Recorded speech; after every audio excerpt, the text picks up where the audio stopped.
Salut à tous et bienvenue dans ce tout nouveau numéro de One Shot sur Script.fr. Heureux de vous reparler cinéma et non des moindres, puisqu'aujourd'hui nous allons vous parler action movie ici à Atomix Café.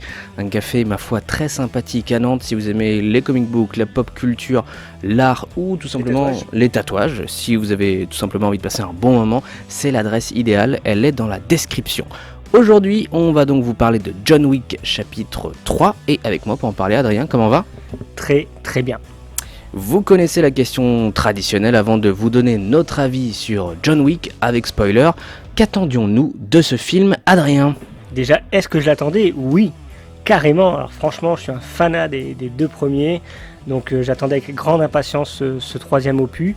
Et la réalisation, le fait de revoir Keanu Reeves et savoir surtout ce qui allait lui arriver après la fin du second chapitre. Donc je l'attendais. Et qu'est-ce que j'en attendais ? J'en attendais que du fun, de la baston, des fusillades, du sang.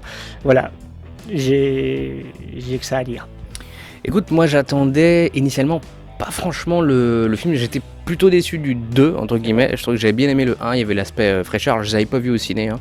J'ai vu de manière rétroactive, mais c'est vrai que le 2 je trouvais que ils apprenaient pas forcément des erreurs du premier, ils offraient pas plus de choses. Donc bon, de base j'étais pas hyper hypé, mais c'est vrai qu'aux premières images, même les premières photos de tournage, enfin rien que de voir John Wick sur le cheval, là, je trouvais qu'il y avait quelque chose de presque épique en fait, très what the fuck épique, et la bande-annonce m'a vraiment donné envie. Donc je suis allé voir le film en me disant j'ai envie de passer un bon moment, je laisse mon cerveau à l'entrée de la salle et voilà, tentons un nouveau action movie, parce que c'est vrai que les John Wick, comme les Raid, par exemple les films de Raid, c'est vraiment une sorte de nouvelle transition du blockbuster hollywoodien façon action, assez intéressant aujourd'hui. C'est un peu un mix entre du Mission Impossible, du Fast and Furious, mais de façon beaucoup plus, on va en reparler, mais qui dépoussière un peu le genre, quoi. Justement, on va parler de Mission Impossible. Justement, moi aussi j'ai un petit point là-dessus. D'un mot, voilà, si tu avais un mot ou une expression pour définir ce John Wick chapitre 3, qu'en serait-il ? Parabellum. Ah, tu t'es pas fait chier quoi, t'as pris le titre quoi. Non. Génial, parce que... Génial. Ouais. Moi ça serait presque sans limite.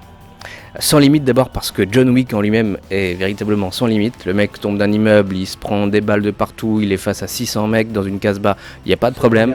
Voilà, le gars est toujours vivant.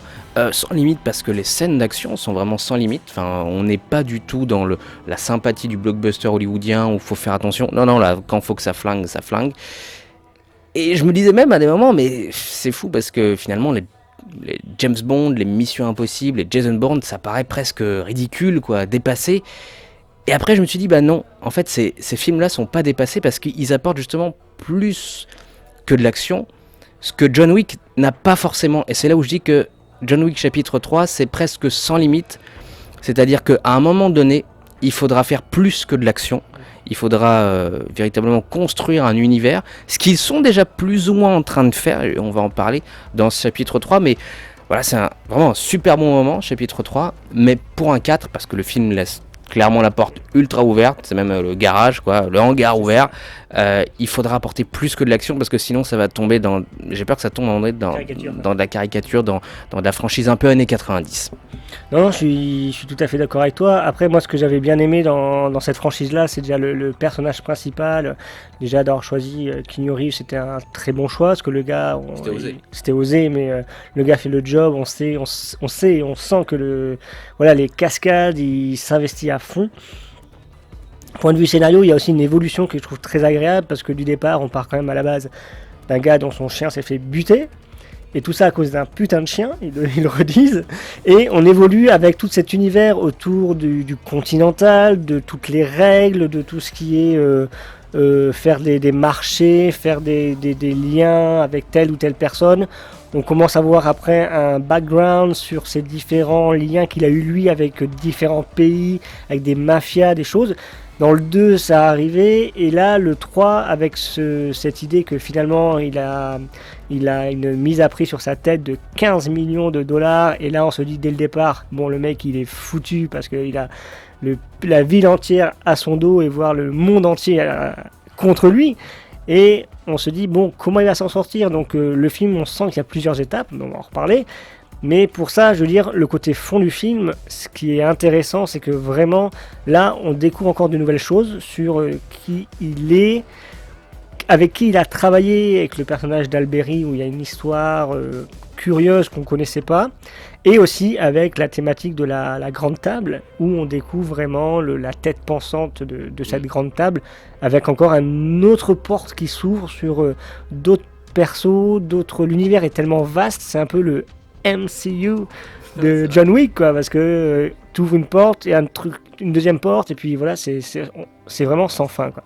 Ouais, c'est le gros point plus de ce film, malgré les très bonnes scènes d'action. On reviendra sur les scènes d'action dans quelques instants, mais c'est comme je le disais, c'est ces pions qui commencent à être mis en place de manière plutôt intelligente sur l'univers John Wick.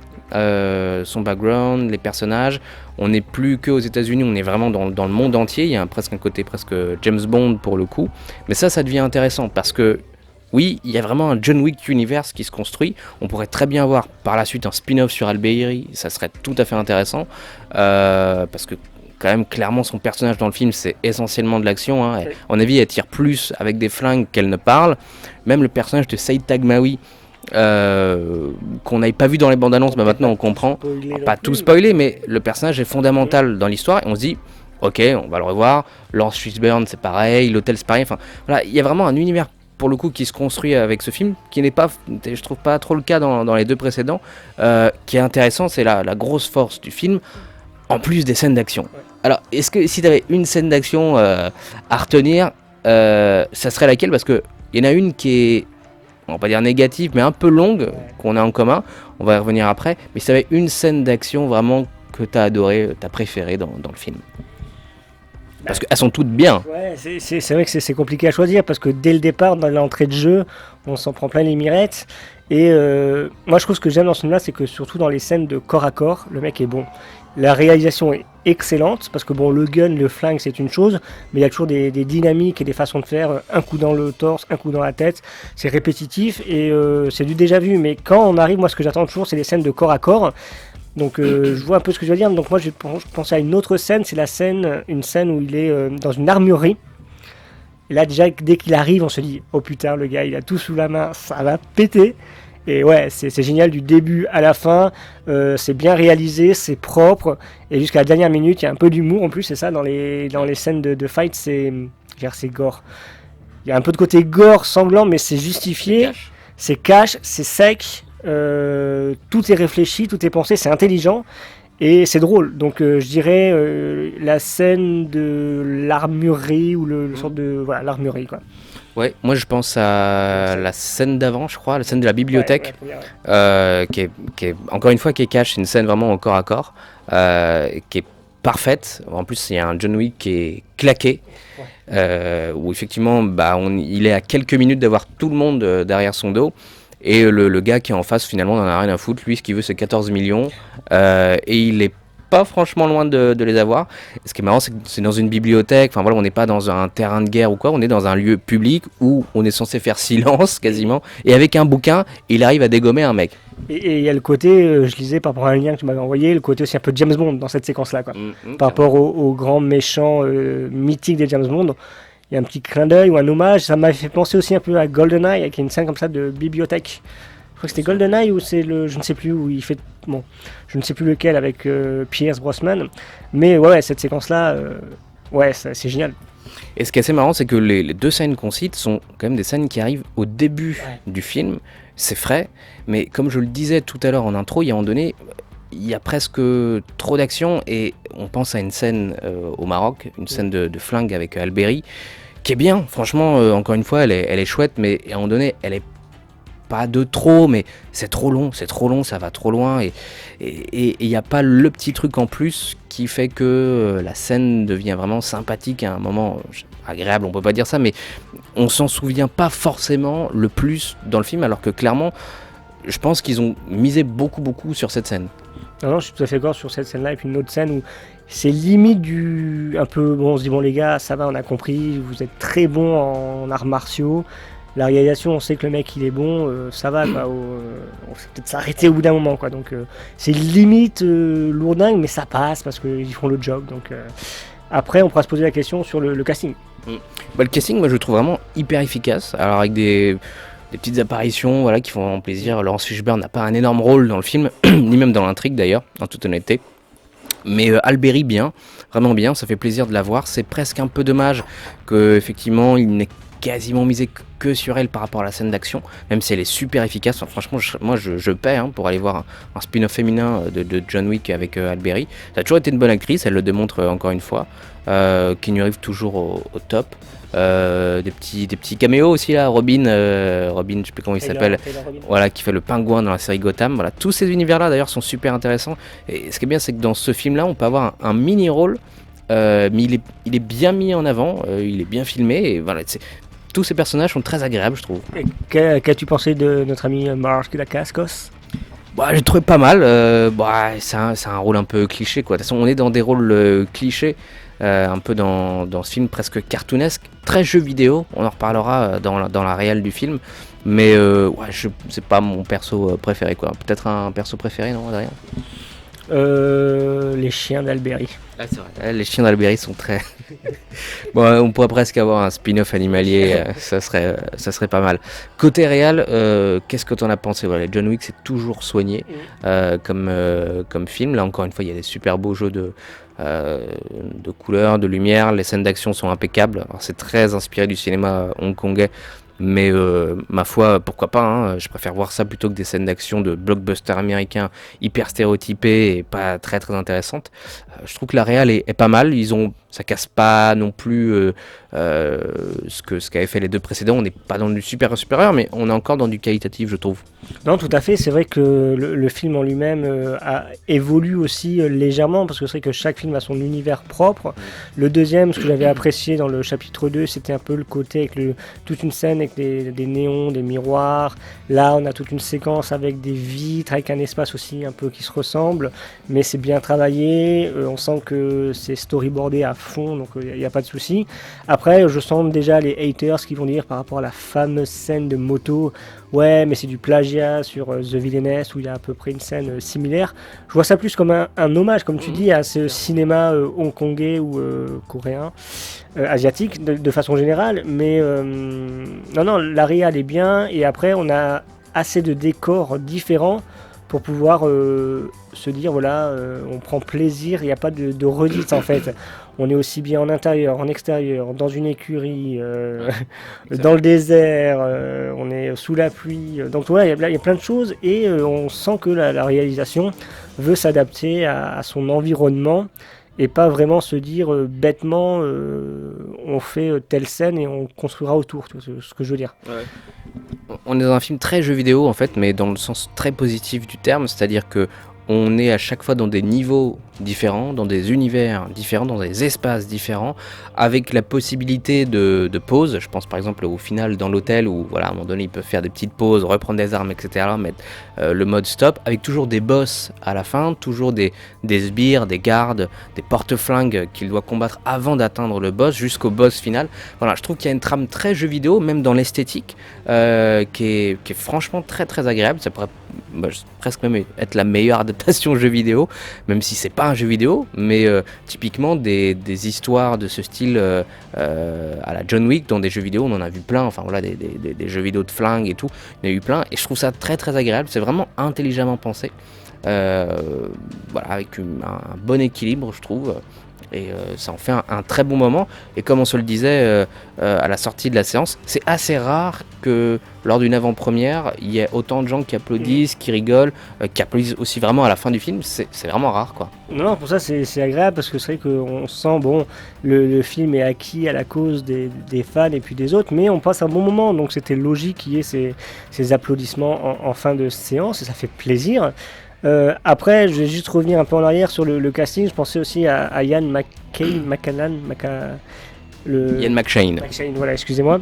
Où on s'était dit, et c'est vrai que le gars, il est quand même beaucoup plus intéressant dans ce film-là que dans Hellboy, quoi. Ouais. Donc voilà. Et l'autre petit point, c'était la question, et ce serait bien que vous nous en parliez aussi sur ça, c'est Bon, à côté, si on devait comparer des Missions Impossibles ou ce genre de film, qu'est-ce que vous préférez? Parce que moi, je me dis, Tom Cruise, il n'a qu'à se rhabiller, il voit ça, tu te dis, bon, ça passe un peu pour la gnognotte, quoi.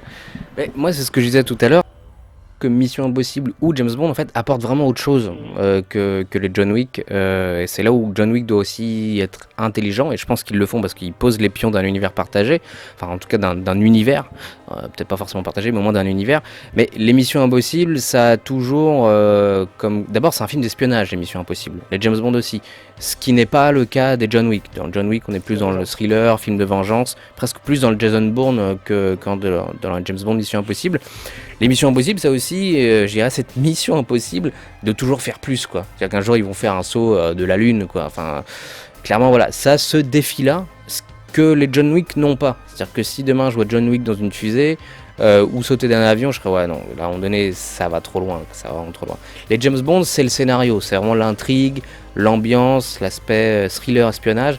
Ce que là, encore une fois, les John Wick n'apportent pas. Et c'est vrai qu'en termes de scènes d'action, bah ouais, les James Bond, les Missions Impossibles, les Jason Bourne, enfin tous ces films, même les Marvel et tout, c'est hyper stéréotypé. C'est-à-dire que jamais on verra, j'en sais rien, Tom Cruise mettre un coup de couteau hyper puissant dans la tête d'un gars. Mais pour autant, je me rappelle quand même de certains retours du film Casino Royale, le premier film James Bond avec Daniel Craig, où les gens disaient que c'était de l'action trop brute.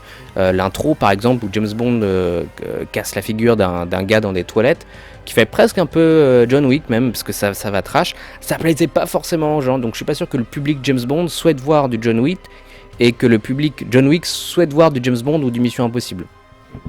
Non, tout à fait. Après, on sent aussi qu'ils ont cette volonté de tester des choses. Par exemple, une scène un peu aquatique. Ouais, qui est très bien. Qui est plutôt bien fait visuellement, et on sent que c'est réfléchi de comment ça peut fonctionner un combat sous-marin. On salue James Wan au passage. Donc voilà, on sent quand même le film est intelligemment fait, et c'est pas forcément gratuit. Donc il y a quand même un travail de réflexion en amont, et je pense que comme ce qu'on se disait, ce serait très intéressant de voir tout ce qui est making of, quoi. Donc clairement, à mon avis, les bonus pour le coup ont vraiment un vrai sens, parce que les mecs sont super impliqués. On le voit des fois, il y a quelques petites capsules de Keanu Reeves ou Alberi qui testent les armes dans des camps, enfin voilà, dans des zones de tir. Et clairement, c'est des gens qui s'y mettent à fond, hein. C'est pas du film pour avoir de la doublure, là, vraiment, pour le coup, c'est très intéressant. Est-ce que tu conseilles à nos amis d'aller voir John Wick chapitre 3 ? Oui, tout à fait. Allez-y, je vais y retourner peut-être une fois, 2 fois, parce que vraiment j'ai passé un bon moment. Et vous passerez forcément un bon moment. Et c'est un film convivial, je sais pas si on peut dire ça en fait, convivial, je sais pas, mais popcornesque. Ouais, c'est un film à aller voir vraiment entre potes. Vous alliez le voir au ciné ou à la télé, je suis pas sûr que ça change énormément de choses, mais c'est un film qui est vraiment à voir, en tout cas, qui est très sympathique, vraiment un film d'été. Voilà, si vous voulez pas vous prendre la tête, ça dure 2 heures, ça passe très bien, c'est très agréable, c'est hyper efficace. Je pense que hyper efficace, c'est un mot, voilà, une expression qui peut vraiment décrire le film. Et voilà, si vous avez aimé les 2 premiers, vous aimerez les deux, ce troisième. Si vous n'avez pas vu les 2 premiers, je pense que ça changera pas grand chose, parce que vous serez très rapidement dans les scènes d'action. Il n'y a pas de temps mort, et ça en fait un film, franchement, vous en avez pour votre argent. Voilà. Merci à vous d'avoir regardé cette vidéo. N'hésitez pas à vous abonner à notre chaîne YouTube, à liker notre page Facebook pour suivre toute l'actualité. On se retrouve très bientôt sur Script avec Adrien. Je sais pas ce sera quoi le prochain one shot, peut-être Rocketman. Rocketman. À très bientôt.